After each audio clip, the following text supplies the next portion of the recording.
என்ன சொல்றாரு பவுல் இங்கே? அவர்கள் குறைவிலே நீங்க என்ன பண்ணுங்க, பார்த்து சிரிக்காதீங்க, பார்த்து ஏளனம் பண்ணாதீங்க.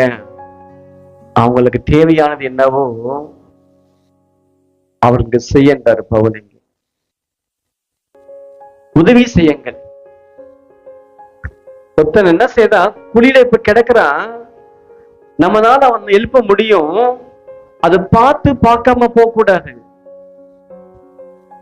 உனக்கு நல்லா ஆயிடுச்சு, உனக்கு வேணும்னு சொல்லக்கூடாது. அப்படி ஹல்லேலூயா, கர்த்தருக்கு மகிமை உண்டாகட்டும். தேவ பிள்ளைகள்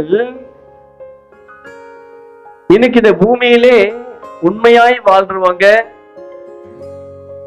பக்தியாய் வாழ்றவங்க, தேவனுக்காக வைராக்கியமாய் வாழ்றவங்க, ஆண்டவருக்காக எல்லாவற்றை விட்டு ஊழியம் செய்யறவங்க, அவங்க வாழ்க்கையிலே சில நேரங்கள்ல குறைகள் வர